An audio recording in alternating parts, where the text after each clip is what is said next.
Yeah,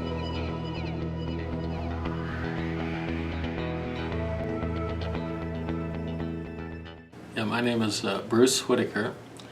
I'm currently an incumbent council member, a former mayor pro tem and mayor. I've lived here for 28 years.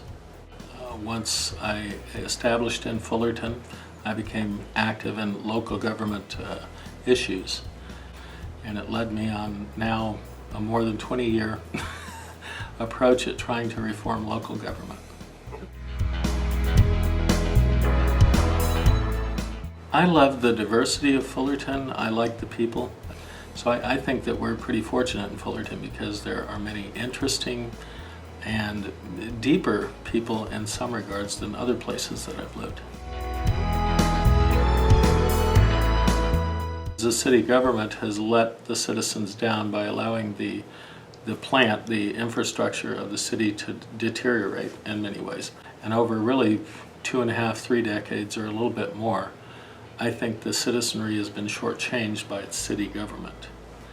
As far as problems in city government, I do see a bit of a democratic problem in a sense, in that just like so many other councils throughout Orange County, people have an interest in getting certain council members elected to carry out their agenda, their interests. And sometimes those council members are not as responsive to the people as I believe is healthier. I'm not really concerned about disclosing who those are, but it's very much a moving target.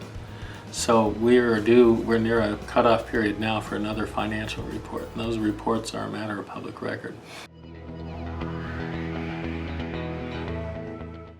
It's primarily a fiduciary management job. All of our tax dollars, some of which are dear for people who are just getting by, need to be handled with respect, needs to be transparency in how they're allocated. So I think the way the budgets are allocated says a lot about priorities that a council has and whether or not we get good mileage and good use, and hopefully over time improve the things that we like about the city through the budget, through proper budgeting.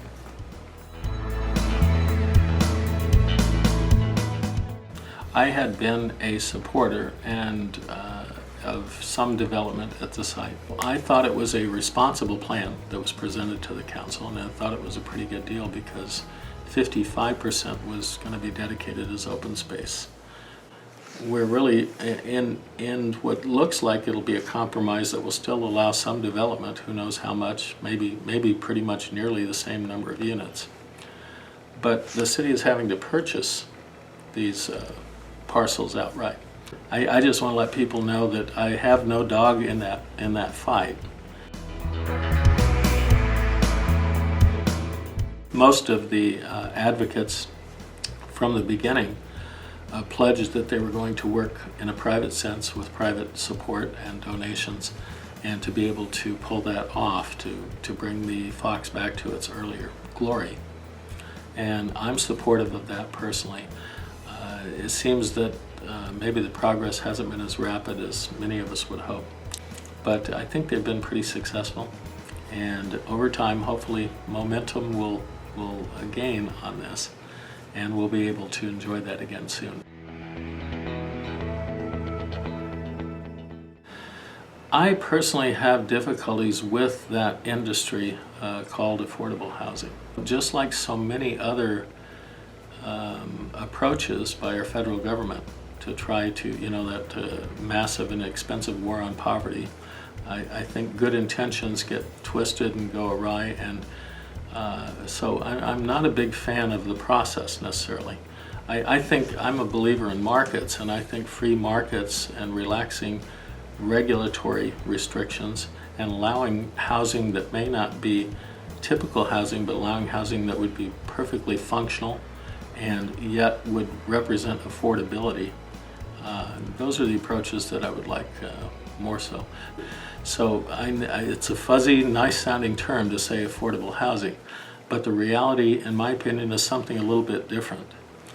So you can call me a bit of a skeptic about the way that this is conducted locally.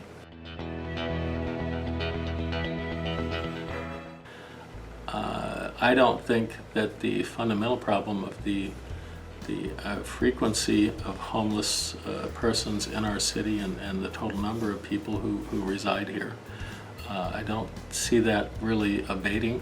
No, it seems as though we're not really gaining very rapidly on that at all. But I have concerns about government-led solutions to this. I much prefer the private approach, the individual approach. I'm a believer in nonprofits, private individuals, religious institutions, all those forms of aid which can be brought to the fore. I had only been on the council 5 months when the Kelly Thomas situation happened, and I dedicated myself at that time to doing everything I could to prevent a similar instance from occurring on my watch. So I do share with some relief that it appears as though we're keeping things in bounds, and we're ensuring that we're not going to be held up as a national example of that sort again soon. So I do commend all the officers and the chief and everybody who are bringing about certainly a better result than we witnessed back then. I'm disappointed that we haven't had more overt efforts by the FPD to improve transparency and to open up the process so the average citizen feels more confident in the way the police are handling things.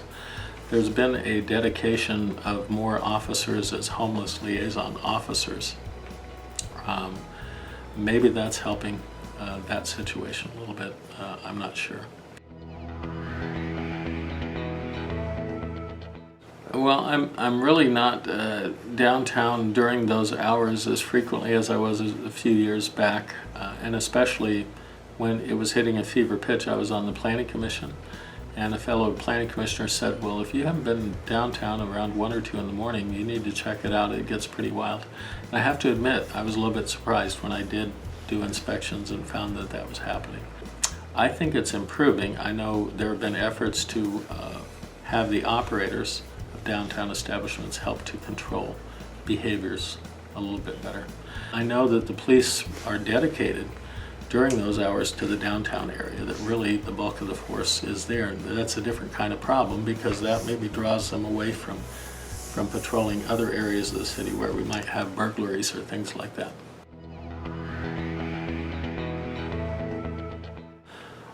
I think they should, because I work hard to arrive at the best decisions, and not the best decisions based on my biases. Of course, we can never set aside our personal biases completely. But I really do attempt to listen to everyone. I do know that I represent, as an incumbent council member, everyone in the city, whether they voted for me or supported me or not, whether they contributed or not.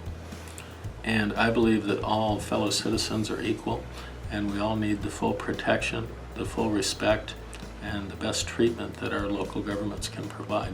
I'm pretty good at remaining objective, and each case I'll take on its merits and do the best that I can, with hope that the outcome will be the best solution for everybody involved.